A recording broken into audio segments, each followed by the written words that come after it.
Hey everyone, thanks for tuning in. If you're new here, consider subscribing. It really helps keep these stories coming. And while you're here, let me know in the comments where you're listening from. Now, sit back, relax, and let's get into the story. I didn't choose the roof because it was safe. I chose it because it was the only place where the crush of people couldn't follow me on day one. The grocery store had a fixed ladder bolted to the loading dock wall. I climbed with a backpack biting into my shoulders and 3 times thought I'd slip when shoes skidded on the rungs. I remember reaching for the last bar, locking an arm over the parapet, and pulling myself over the lip with the dull certainty that if I fell, no one would catch me. I rolled onto gravel and hot black membrane, chest heaving, and listened to what the world sounded like from a rooftop. Honking horns, shouts turned to a massed hum, and a new constant, like shoes dragging on asphalt in every direction. I pushed the ladder off with both feet.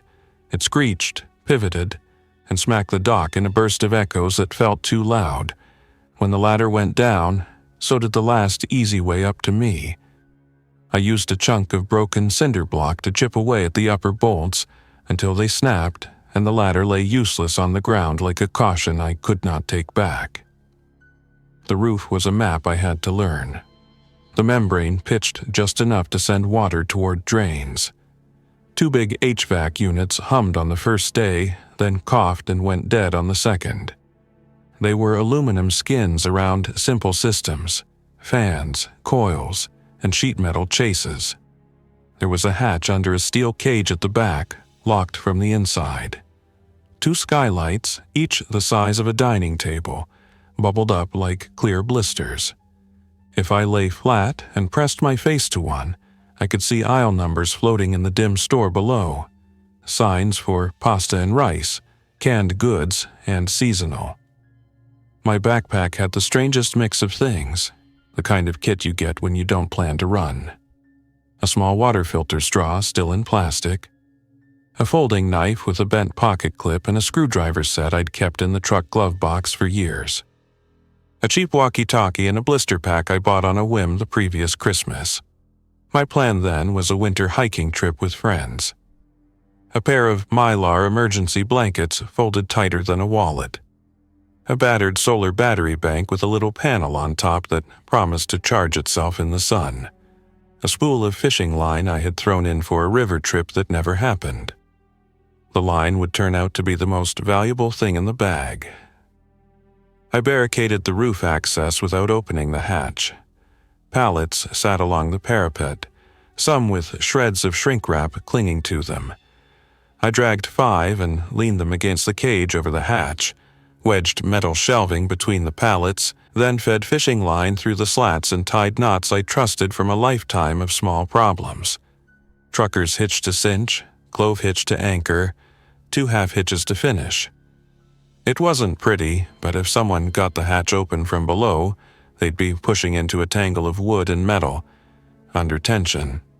I stacked a few slabs of broken sidewalk I found near the vent to add weight and left it there. A small fortress against a door I wouldn't use. The store had 2 skylights. On the 3rd day, hunger leaned on me heavier than fear. I picked the one above the canned goods and lay on my stomach to study the frame. The dome sat in an aluminum curb. The curb was screwed into a wooden upstand that had been flashed into the roof. The fasteners were riddled with caulk. I took the screwdriver and scraped the sealant away, loosened each screw a quarter turn at a time, and learned the rhythm of roof work. Turn, rest, listen, scan. No sudden movements. No unnecessary sound. When the frame finally gave, I slid it back just enough to make a gap. I lowered a length of paracord I scavenged from the roof first aid kit, another miracle, and tied it off to a compressor shroud. I fed the cord through the shoulder straps of my pack and lowered it first, then followed, feet searching for the top of a shelf. I felt the steel flex and creak under my weight, and then crouched between boxes of aluminum foil and light bulbs. The air inside had the stale chill of a closed car. I used a small mirror from the cosmetics aisle to check corners like I'd seen in videos I never thought I'd use in real life. I moved quiet between aisles, stepping heel to toe, avoiding fallen packaging. No one was inside that day. On the fourth day, someone had been. A display of snack cakes had been knocked over, and there were footprints in a spill of sugar they tracked from the baking aisle to the service door. By the fifth, I wasn't the only one to discover the skylight trick. I kept the mirror habit, checked the end of every shelf, and made my weekly run when the light outside told me the street was empty of afternoon wanderers. I built a life on the roof exactly fast enough to not fall apart. I cut 2 plastic totes in half and made them into open bins, then used the condensate pan of a dead HVAC unit as a gutter. I wedged it under the drip edge and angled it toward the bins. When the first rain came, I taped mylar sheets into funnels and anchored the corners under gravel, so the water ran clean into 5-gallon buckets I'd hoisted up from the automotive aisle with fishing line and patience. I skimmed out roof grit with a t-shirt, ran water through a layer of coffee filters into a clean container, then boiled it on a canister of sterno I found buried in seasonal camping gear. I kept the filter straw as a backup. Even when I learned to trust my process, I always kept a backup. Food came from the rows beneath me, but not the neat feast everyone imagines when they picture a grocery store. The produce rotted instantly. The dairy expired. The freezer aisle went soft and then worse. On day 7, I held my breath and walked past the meat coolers. The smell had weight that pushed me back a step. After that, I avoided the perimeter where compressors had once hummed and now sat silent. Cans and boxes saved me. I rationed like it was math. About 2,000 calories a day the first week, down to 1,200 by the second. 1 main meal midday. Small snacks in the morning and night. Oats, beans, instant noodles, peanut butter, crackers, canned tuna and chicken. I found a crate of mixed seeds in the garden section and remembered how a friend once sprouted them for a salad. I washed 2 plastic takeout bowls, spread damp paper towels inside, sprinkled seeds, and kept them under a mylar tent for warmth. In 3 days, I had sprouts. They tasted like hope and something green. I started more every week. Shelter was simple engineering. The roof membrane could cook you by noon and bleed heat by midnight. I pulled a heavy blue tarp tight against the back wall where the parapet rose, set a pole, and made a lean-to with the opening facing east. I lined the inside with mylar blankets, dull side out to avoid reflections at night. I set down cardboard to insulate from the black surface underneath. I found a sleeping bag that had somehow escaped early looting, probably because it was wedged behind overstock, and tucked it into my nest. I learned the sound of gravel underfoot versus the heavier noise of someone stepping onto the hatch cage. I learned what the roof sounded like in wind and what it sounded like when something new arrived.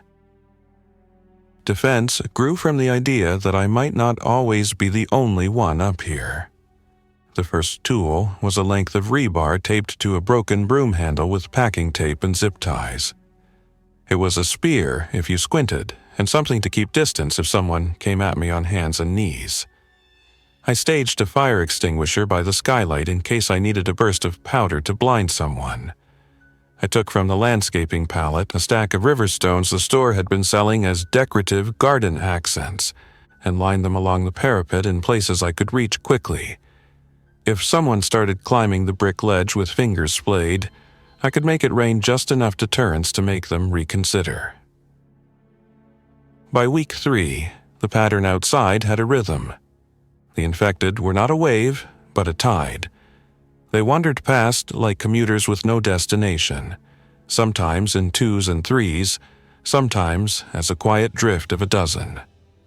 The grocery store drew them after the freezers warmed and the meat turned, smell seeping out around rubber door gaskets. Crows found the perimeter first. Dogs came next, ribs showing, eyes bright with survival. The dogs brought noise, and the noise brought the infected. I watched from behind an HVAC shroud and kept my head below the parapet line. A battery radio I'd found in the office picked up a voice one afternoon claiming temporary containment zones were being set up around the interstate. The broadcast looped every hour, then every 6, then stopped.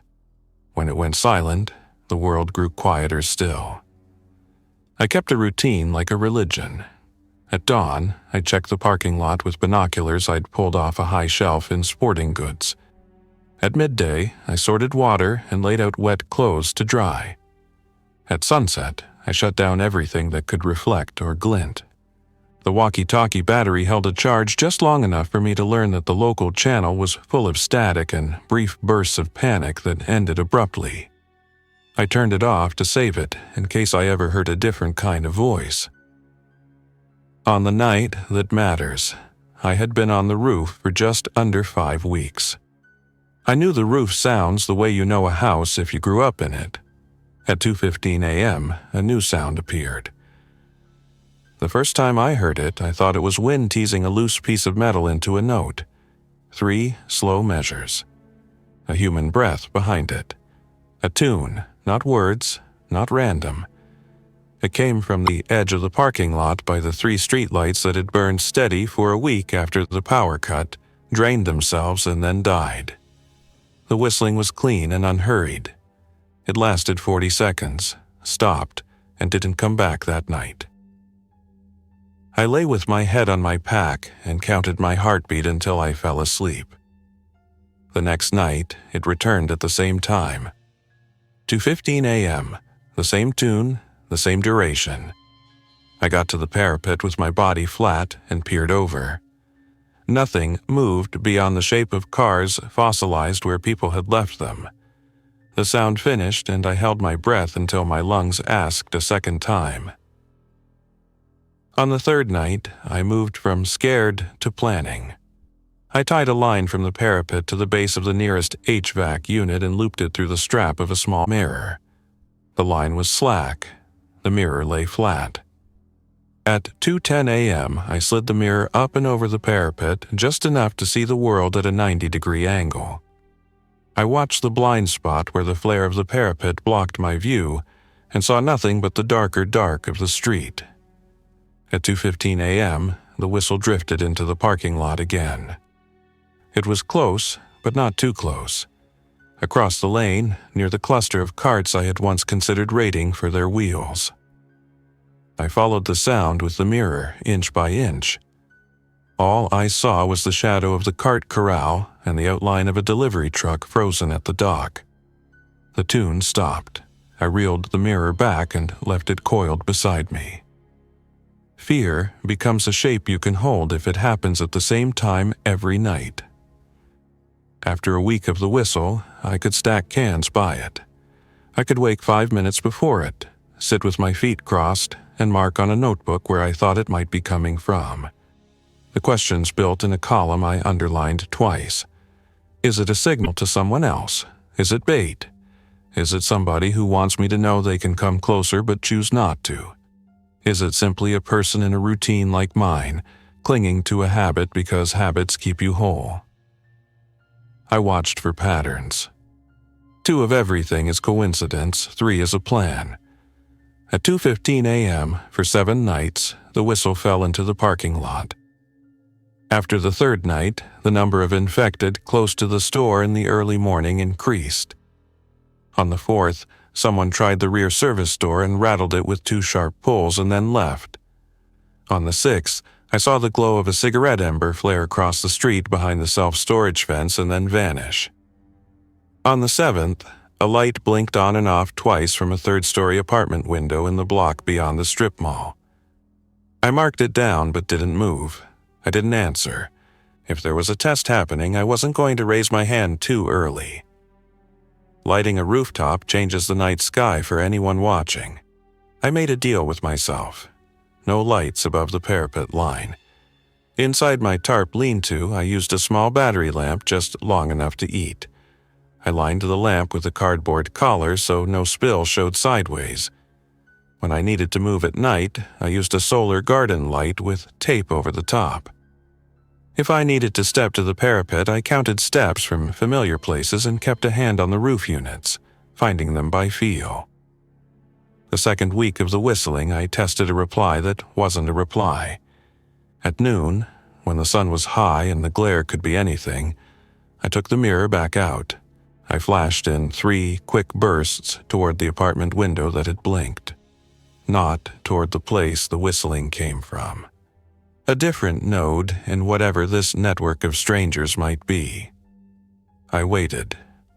Nothing answered that day or the day after. On the third day, I saw smoke from a distant chimney on the same line. I told myself that meant something, and then told myself it could mean nothing. Because silence wasn't a strategy forever, I started a second plan, a night move. Escapes are made with a route, not a wish.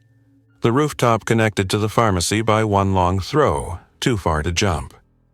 The pharmacy roof connected to the hardware store roof by a narrow span over a breezeway that once led to a donut shop that had offered a 2-for-1 on weekends. The hardware store roof butted up against a low line of professional offices, the kind with frosted glass and gentle music that felt like safety in the old world, and like empty echo chambers now. From there, if I made it, the self-storage facility had a 2-story office building with a flat roof, and then rows of roll-up doors that made a corrugated landscape I could cross if I was willing to sprint a few steps on the ground between blocks. That plan required ropes, anchors, and a willingness to fall. I made a trial. I took the fire hose that hung in a red cabinet near the compressor room and tied a figure-8 follow-through around a roof joist that punched through the membrane under a built-up curb. I lowered the hose to the pharmacy roof and pulled it taut. It barely reached, but barely was enough. I climbed down with my arms doing more work than my legs, planted my shoes on tar and gravel, and lay flat across the seam of the 2 buildings, listening for breath or shuffle below me. The pharmacy roof held. I climbed back up, cheeks salt-sticky with fear and focus, and cut the hose to leave a length I could drop again in a hurry. The whistling shifted on the 15th night. It came from the same general place, but punctuated itself with a pattern. 3 notes, pause, 3 notes, long pause, 3 notes. I recognized it both as something from the old world and as something different now. It had the rhythm of attention, like a tone to open a radio channel. I clicked the walkie-talkie on, volume low, antenna tucked against my palm. I heard nothing but static.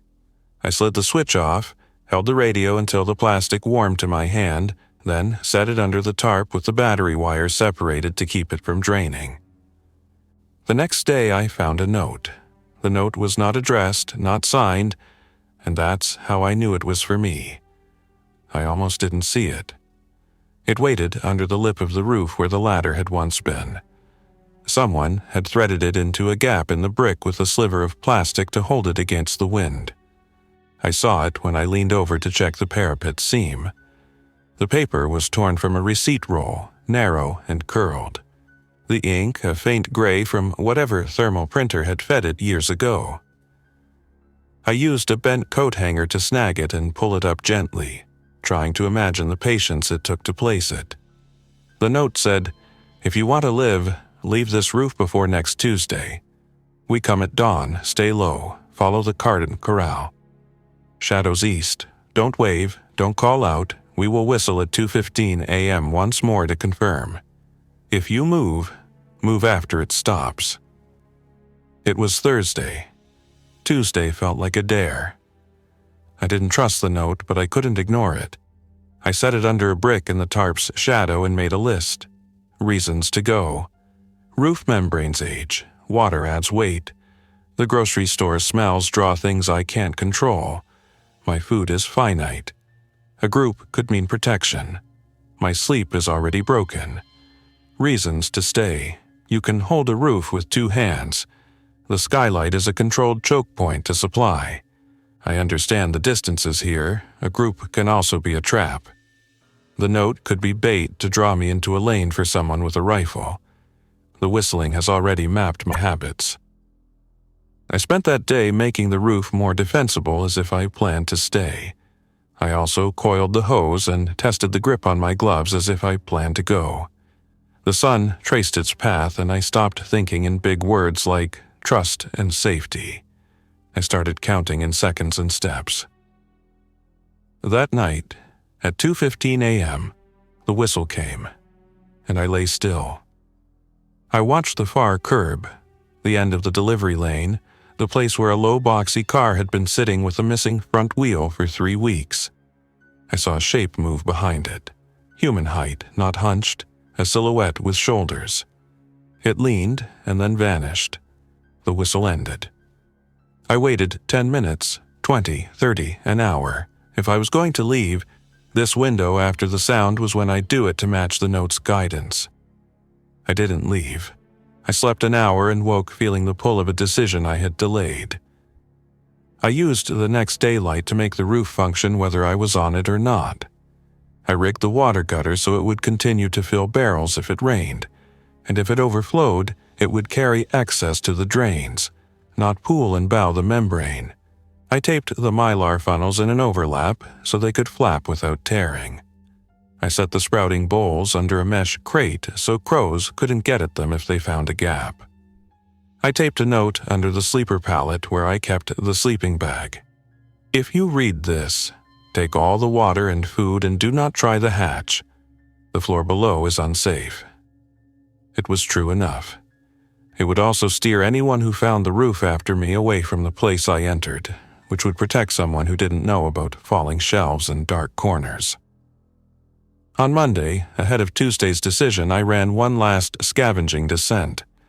I lowered the pack and climbed into the aisle like it was the first time and might be the last. The store below me had grown different in subtle ways. Dust had settled into footprints that weren't mine. A display of pet food was missing 3 small bags I had been ignoring. I stepped slowly, mirror extended, and turned toward the office to see if any paperwork meant anything now. It didn't. The manager's desk had a mug with a slogan about Mondays and a paper calendar stuck on the first week of chaos. In a locked drawer, I found a small lockbox with a snap lid. Inside was a compact revolver and 2 speed loaders with soft rubber grips. There was no note, just the cold shape of a policy in a metal box. I don't like firearms and don't like not having them when everyone else does. I checked the cylinder, clean, lightly oiled, and loaded, closed it, and put the gun in the very bottom of my pack under a bag of oats and a coil of rope. On the way back to the skylight, I stopped in Health and Beauty and took an extra compact mirror. Mirrors had been more useful than almost anything else, and I could see losing one under stress.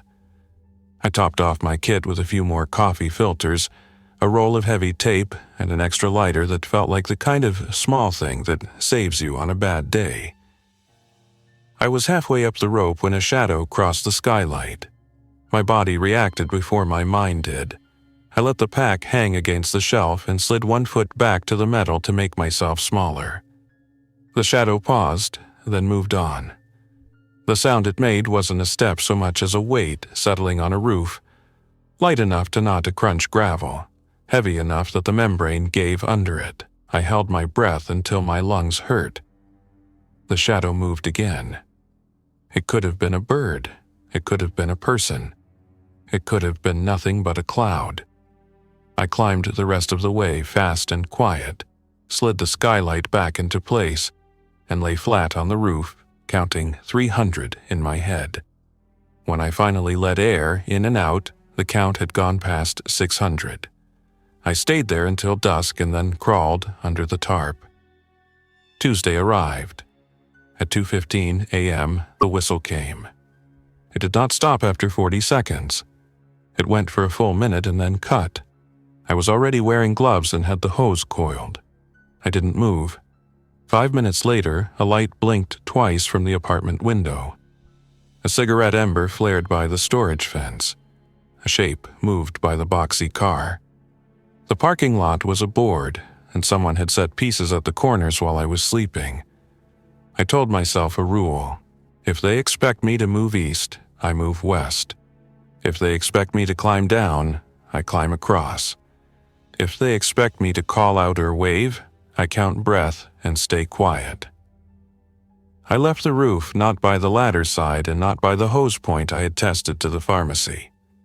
I moved to the other skylight, the one over the housewares aisle. I opened it, lowered the pack, and slid down into stacks of plastic bins and brooms.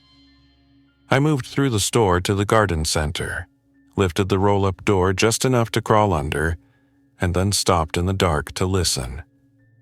I anchored a second hose I had prepared to a loading dock bumper and paid it out across a narrow alley to the back of the hardware store.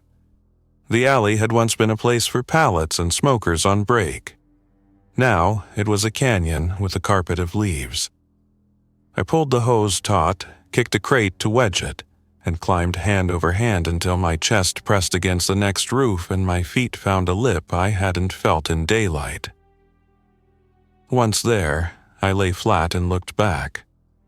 The grocery store roof had a shape on it now, crouched near the parapet where I had once set the mirror. The shape shifted, stood, and then crouched again. It looked toward the east and then toward the west.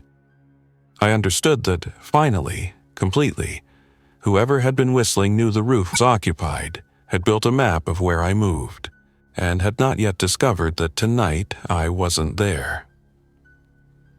On the hardware store roof, I found my second wind. The roof was newer, gravel bonded in tar that held heat even at night.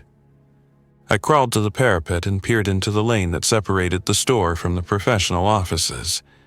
It was empty. Across the gap, the office roof sat a foot lower than mine.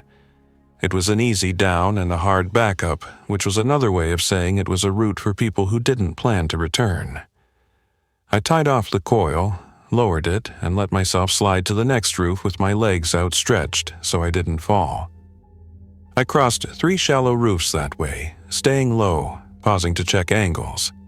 Behind me, the grocery store roof had more shapes now. The whistling didn't come again at 3:15 a.m. or 4:15 a.m.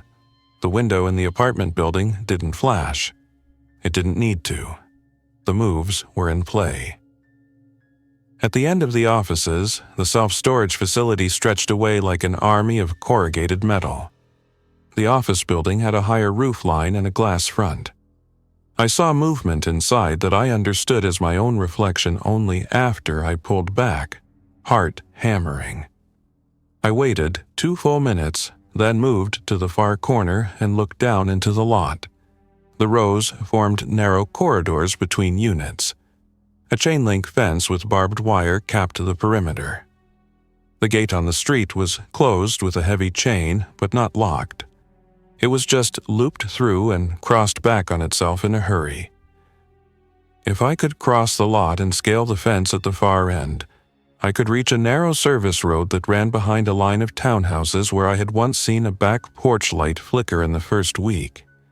If I could do that, I could find a vantage that wasn't a roof I had taught someone else to watch. I took the pack off, clipped it to a line so it would hang at my back and not flop in front, and lowered myself from the office roof into shadow. The pavement was clean, the air chemical with the smell of old paint. I hugged the building and moved along the row until I found the ladder rungs welded to an electrical conduit I had seen from above and climbed back to the office roof. I repeated that dance twice more, the down to check a lane, the up to check the wide view, until I was convinced there was no immediate movement, or the movement was better at hiding than I was at seeing. I dropped to the ground one more time and crossed the open lot at a controlled walk.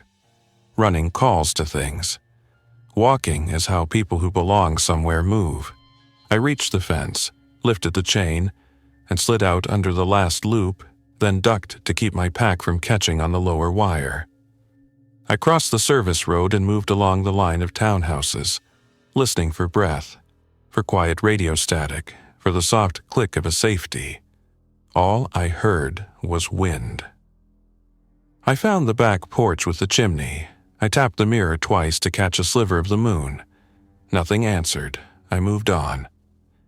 I didn't sleep that day, I hid under a deck and let my body shiver the adrenaline off while my mind ran through everything I hadn't seen. I had food for a week at strict ration. I had water for 2 days. The townhouses had curtains that moved in the air from misaligned windows.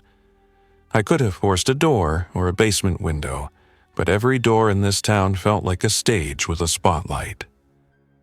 I waited for the evening to give me a dim gray that wasn't yet night, and then slipped into the greenbelt behind the houses. The grass had gone to seed. A footpath cut by dog walkers before, and deer now ran east toward a drainage ditch that paralleled the road to the interstate. I kept to the far edge and let trees cover me when they could. Twice, I stopped fast when I heard footfalls, but both sounds ended as deer bolting 50 yards away when they caught my scent. Near midnight, I found a small park with 3 picnic tables and a grill. A pavilion roof would have been a welcome roof if roofs hadn't lately felt like traps. I stayed outside, sat with my back against a cedar tree where roots buckled the soil, and watched for the shape of people. Then, because habit wins, I slept anyway, one hand on my pack strap, mind listing points I didn't want to forget. In the morning, a voice said, "Don't stand up fast," and I learned that even good routines have gaps. The voice sounded like someone who had been doing this a while. Calm, low, conversational. It came from 10 yards left and a bit behind, which told me the speaker had watched me long enough to choose a spot I couldn't cover. I lifted my hands, palm up slowly, and kept my eyes forward. "I'm not armed," I said. It was true in the way facts are true at specific moments. The revolver sat in my pack. The rebar spear was back on my old roof. "Everyone's armed now," the voice said. "What matters is what you think it's for." The speaker stepped around into view. A woman in her late 30s, hair tied back, jacket clean enough to say she had a base, a compact radio clipped to her belt. No visible rifle, which didn't mean there wasn't one nearby. She had a scar across the knuckles on her left hand like she'd lost a fight with a door at some point and won anyway. "I'm not interested in yours," I said. "That's a start," she said, and came closer, hands away from her body, palms slightly open. "Name?" "Alex," I said, because the truth felt like a better shield than a lie I might forget. "I'm Mara," she said. "We've been watching you." I breathed once, lowly. That doesn't make me feel safer. "We didn't whistle for you," she said, and I found my breath hold again. "We whistled for them." "Who?" "The ones who empty roofs when they're tired of waiting," she said. "You saw shapes on your roof. You felt watched. You were." She looked at the ground for a moment as if she was rehearsing words she'd said before. "We're a small group. We move between buildings. We scavenge the places that don't smell from the outside. We noticed the whistling pattern a week ago. It wasn't a song. It was a coordination signal, 3 notes, pause, to mark positions. We answered in a way they'd expect, then changed the time by a minute one night. They adjusted. We wanted to know if they'd give us their timing or make us give them ours. They gave us theirs." "Your note," I said. "We didn't leave a note," she said. "We don't commit plans to paper." I felt the world tilt at a different angle. Someone left me a note. Her jaw tightened. "Then we have a third party. Either a survivor who thought they were doing you a favor or someone else who wanted you to move when you'd be exposed." "Did you?" "Not as they asked," I said. "I went a different way." "That's probably why you're standing here," she said. "We can walk and talk if you want, or we can part ways. We don't recruit, we advise, but—" She looked at my hands. "You look like you haven't slept." "My sleep schedule was built around a whistle," I said. "I need to change it." She nodded. There's a place on the other side of the drainage ditch where the ground rises. An old maintenance shed. We use it as a waypoint sometimes. You can come to the edge with me and decide. No trap, no rush." "Why help?" I asked. "Because if the ones who hunt get stronger, everyone else gets weaker," she said. "And because I was on a roof like yours on my first week, and someone helped me down without asking for anything but quiet." We moved through the grass with the ease of a plan she had walked before. She pointed out the tripwire cans she had set between trees, the kind I had built with fishing line and tin. She stepped over them like they were part of a puzzle she enjoyed. She led me to a culvert where water sighed through a drain and then up the far bank to a low building of concrete block. She did not open the door. She knocked twice, waited, and then opened it slowly. Inside, it smelled like dust and oil. The room had shelves with plastic bins that once held spare parts. Now they held jars of beans and rice, bandages, batteries sorted by charge level and labeled with strips of tape. A solar panel leaned against the far wall beside a car battery and a small inverter. A man in his 50s with a gray beard sat on a folding chair cleaning the chain of a bicycle with a rag and a bottle of oil. He looked up and nodded to Mara. His eyes slid to me with the calculating calm of someone who has seen surprises and gotten through most of them. "This is Alex," Mara said. "From the grocery roof near the strip, not one of the whistlers." "Good," he said, and went back to the chain. "I'm Ben." "Hi," I said, feeling every stupid thing I could say crowding to the front of my mouth and choosing, wisely, to say nothing else. I stood near the door and watched how their eyes moved. They checked the window, the hinges, the simple latch, and the corners where the floor met the wall. They were both wearing earplugs around their necks like they knew loud changes hurt as much as quiet ones help. "You look like you have 1,000 questions," Mara said. "Pick one." "Who are the whistlers?"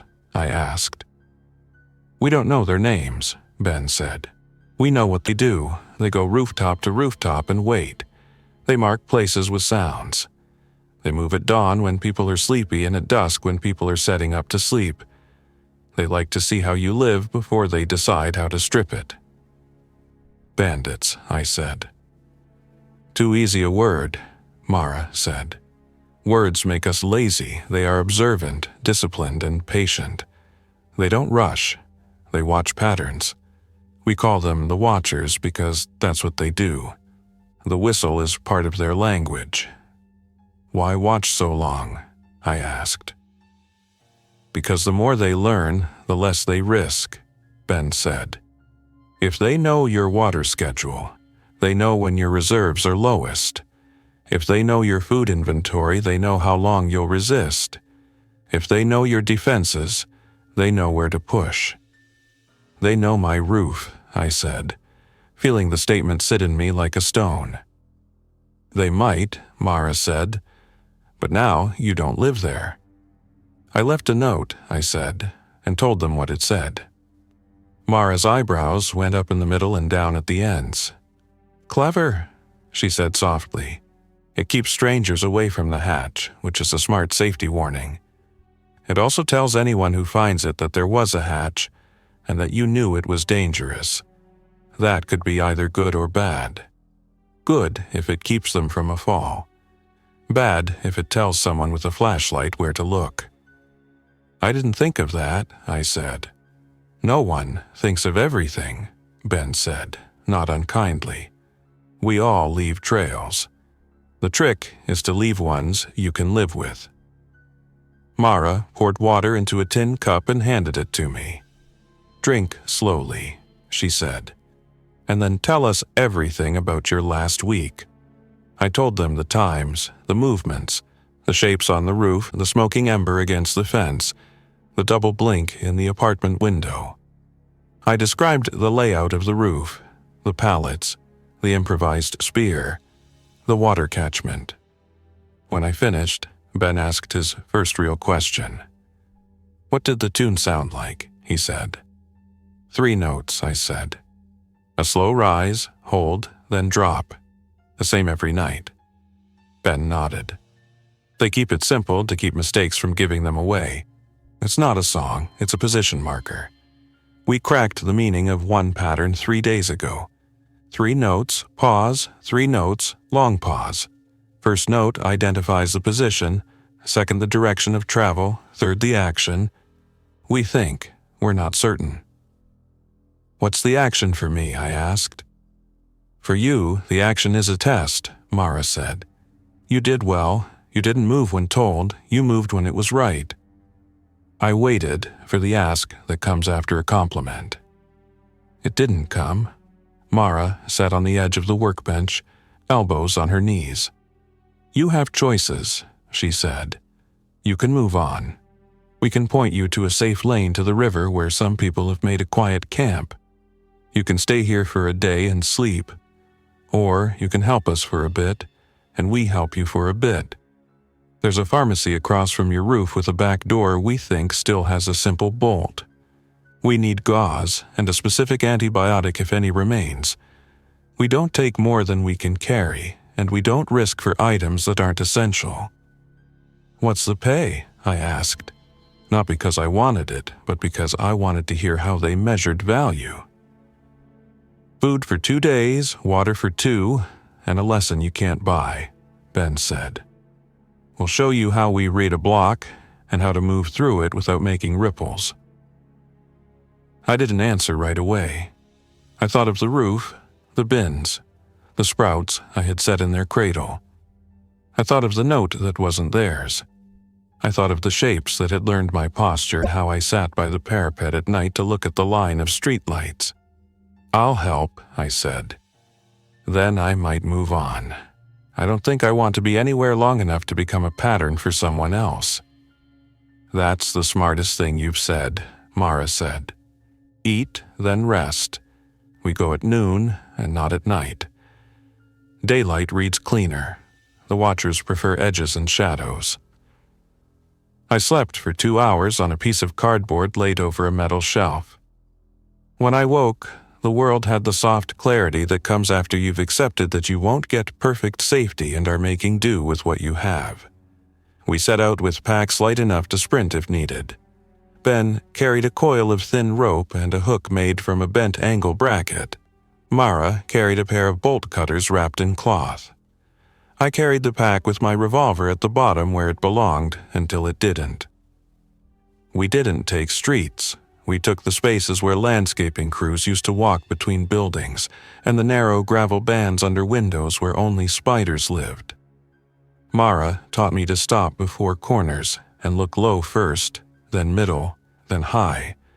She showed me how to study reflections in broken glass to see around a second corner. Ben pointed out scuff marks on the dust where someone had slid a foot under a door recently, and an even smear where a cartwheel had gone past in the last 2 days. When we reached the pharmacy, we didn't touch the front door. We went around the side where the delivery came in twice a week in the old world. The back door had a lever handle and a bolt about belly height. It had been used recently. The deadbolt still sat retracted in the door edge, the way a tired clerk might leave it after a last shipment, thinking they'd be back in the morning as they had been every morning before. Mara slid the bolt cutter jaw into the gap and levered the bolt just enough to pop it without force. The sound was a soft click, the sound of a good plan. She led, Ben covered.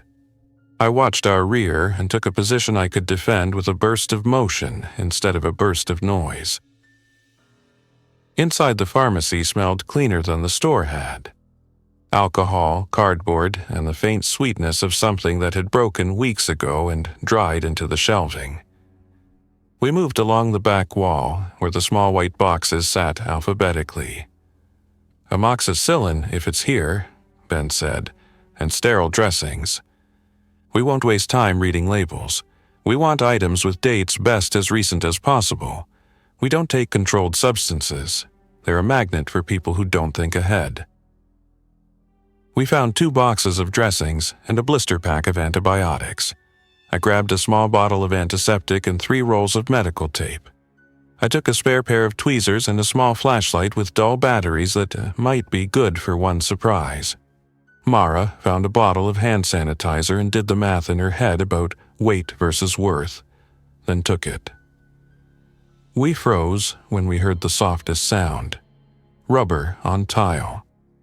The steps were slow and deliberate, not the shuffle of an infected, not the nervous trot of a scavenger. We moved to the wall, lowered our heads, and waited. A shape passed the end of the aisle. I saw a sleeve, clean, and a hand, rough. The hand held a radio. It clicked twice softly, a code that wasn't mine. Mara tapped the back of my hand twice, the smallest signal, and pointed to the far exit with 2 fingers. We slid along the wall. The shape in the next aisle stopped. The radio clicked once more. A second shape answered the click from further inside the store. A third answered from behind us, near the door we'd used, though outside or in the loading area I couldn't tell. We moved. Quiet wasn't enough anymore. It was speed without sound. We avoided the back door and instead took the route past the consultation window to the staff break room. The window to the dumpster area had a chain. Ben cut it with a single, practiced snip, and we slipped into bright light and the smell of paper and plastic. We hugged the wall. The air looked empty, and it wasn't. A shadow fell across the far corner of the chain-link fence. The hand with the radio appeared, and then the person attached to it, tall, lean, eyes hidden behind a brim. The figure saw us, and I saw the moment where surprise wanted to move them forward. Instead, they brought the radio up and clicked 3 times and then waited. They didn't draw a weapon. They didn't rush. They watched. We didn't sprint. Sprinting wobbles. We moved fast, low, a 3-body line. We reached the edge of the building and turned not the way they wanted, toward the street, but back toward the narrow walkway between the pharmacy and the self-storage where the watchers would be less comfortable. At the corner, a man stepped out with a long jacket and steady feet. He didn't raise a gun. He didn't need to. He blocked the easy road. He smiled without showing teeth, a professional gesture. "Good morning," he said, like we were neighbors. Mara didn't answer. She looked at his hands. He kept them empty. That didn't mean anything, but said he wanted it to. We angled away, and he matched the angle. The figure with the radio kept us in the V. "Trade," the man said. "Help for help." "We're not the helping kind," Mara said. "Everyone is when they're tired," he said. He made a small noise then. Not a whistle, but a breath with shape to it, and I felt the hair on my arms lift. It was a sound you could miss if you had never heard it. After 2 weeks, I could not. Somewhere to our left, behind the dumpster, it answered. "We're leaving," Ben said. Not to the man, to us. We slid backward along the wall towards the chain link, eyes on hands, feet on the cleanest parts of the ground to avoid crunch. The man led us. He smiled again. "The roof was a good choice," he said. "Your routine was excellent. Your water catchment was efficient. The mirror trick was smart." He tilted his head. "But nothing is secret forever. If you want to sleep again, you come with us. We have a place." 2 weeks of whistling didn't make me sleep, I said, my voice calmer than my chest. "Your place would put me under your clock." He shrugged. "You're not wrong." Mara lifted the bolt cutter slightly in her hand, not as a threat, as a thing she might have to carry farther than she wanted. "We're going," she said. "Then go," he said, and stepped aside like a gentleman on a narrow sidewalk. "We'll see you around." We backed through the gate, slid the chain into place as if a loop of steel could slow a decision, and took 3 quick turns through alleys and green spaces until the world opened into a wide retention basin with the dry grass and the flat line of the interstate beyond. We dropped behind the berm. Only then did we breathe like normal humans again. We made camp under the lip of a bridge where the concrete deadened sound. Mara set a small piece of foil to reflect heat back from a tiny stove that burned alcohol in a soda can. Ben opened the sterile dressings and tucked them into a sealed bag. I set the revolver on the ground between my knees and looked at it without judgment. Ben looked at it too, paused on the cylinder. "Keep it," he said. "Keep it for the thing you can't lift or outthink." Mara watched the far line of the retention basin. "They let us go," she said, "because we taught them something by going. They learned how we retreat." "I left the roof to stop being a pattern," I said. "Now I'm a pattern to them in a different direction." "That's the work now," she said. "Breaking your own patterns before someone else learns them. Choosing where to be visible and where to be invisible. Knowing when to make noise because the right noise pulls the right eyes." We ate a small meal that tasted like peace because no one was nearby. That night, we didn't hear whistling. We heard frogs and the distant tires of a truck on a highway that still carried the weight of people going somewhere. In the morning, Mara gave me the lesson she had promised. How to look at a block and read its history in scrapes and smudges. How to use the rise and fall of air to map where smell would go so you could avoid it. How to time your moves with the wind so you aren't the only thing announcing yourself. Ben showed me how to coil rope so it pays out without knots. How to anchor it to a car axle and not a bumper so it won't pull free. And how to test a length by feel. I helped them for 3 days. We retrieved supplies for a small group they were connected to without attaching ourselves to them. We avoided the watchers twice, once because Mara saw a reflection in a car window that didn't belong. Once because I heard a soft click on a radio and learned to tell it from thermal expansion or a stone hitting glass. In that time, I slept in 3 different places and never in the same pattern 2 nights in a row. I taught myself to fall asleep with my pack strap across my chest without hugging it, so if someone looked, I wouldn't advertise fear, and if someone grabbed, I'd feel it. On the 4th day, I told Mara I was going to take the service road toward the river and see if the camp she spoke of wanted a quiet person who could make water run in a gutter and sprouts grow in a bowl. She nodded without trying to sell me on staying. "If you hear the whistle again," she said, "don't answer and don't freeze. Change your angle by 30 degrees and go. If it follows, it's for you. If it doesn't, it's for someone else. Either way, it's not your clock." Ben shook my hand with the dry grip of a man who conserved water and strength. "If you come back through this way," he said, "don't come back the same way. And if you find a place that feels like a home, don't tell anyone where it is until they already know how to make one." I left with my pack lighter in food and heavier in knowledge. I moved along the river with the sound of water a constant companion and a cover. I found the camp after 2 days, not because it advertised itself, but because I learned what to look for. Lines where grass lay flattened and then sprang back, small piles of river stones that meant turn left at the next bend, and a smell like smoke carried under the canopy and not above it. I met people who had learned to plant between rocks so their food wasn't visible from the trail, who had strung line between trees to hang water filters and signal status without voices, who had posted small mirrors at odd angles to see behind them without looking like they were trying. I stayed a week. I patched a torn tarp. I built a better rain catchment from a broken kayak and a downspout taken from an abandoned shed. I taught a kid how to cut a mylar blanket into strips and braid it with cord for a stronger tie.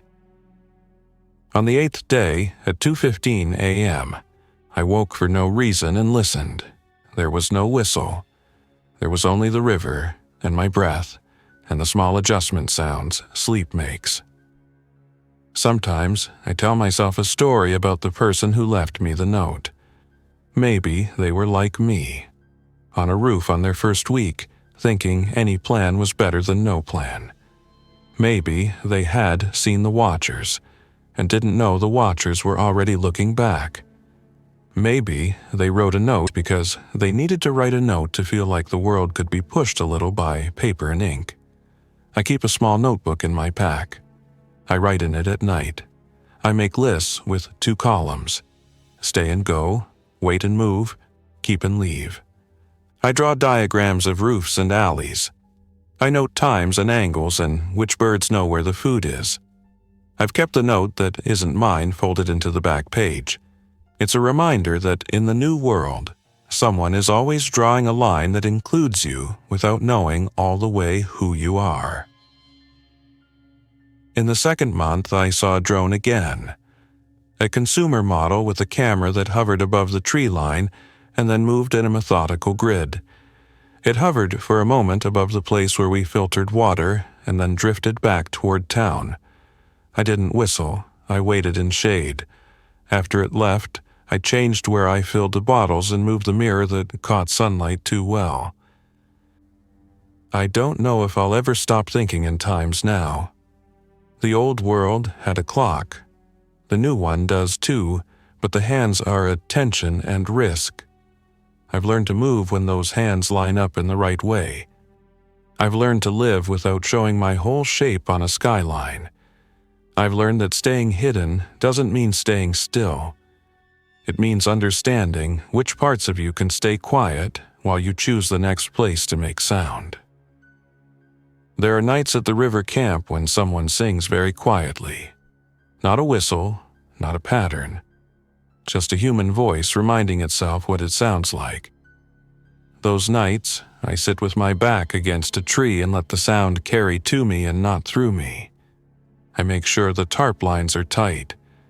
I make sure the water funnels won't flap. I set stones for morning. I close my eyes and watch the parking lot again. The streetlights that ran dry. The cart corral that held shadows. The edge of the roof where I lay with my mirror and counted breaths. I wasn't safe there, but I learned things there that I can't learn anywhere else. One morning, months later, we heard a whistle from far downstream. It wasn't at 2:15 a.m. It wasn't a pattern. It was someone calling a dog. It rose and fell without meaning beyond that. We all looked at each other in the gray before dawn and smiled the kind of smile that doesn't need teeth. We went back to work, quiet, watchful, and alive. Not because the danger had passed, but because every day we choose which clocks we listen to, and that whistle didn't belong to us. We chose our own times and kept moving. We stayed hidden, not by vanishing, but by learning the map of attention and stepping where it wasn't. And when I sleep, when the frogs outnumber the thoughts, I remember the roof with a strange affection I didn't think I'd ever feel for a place that kept me and almost gave me away. It taught me to hear and to count and to leave when leaving was the only way to stay. Thanks for listening. If you enjoyed this story, don't forget to like and subscribe. Your support keeps these creepypastas coming. Until next time, stay alert, stay safe, and never ignore the feeling that something is watching.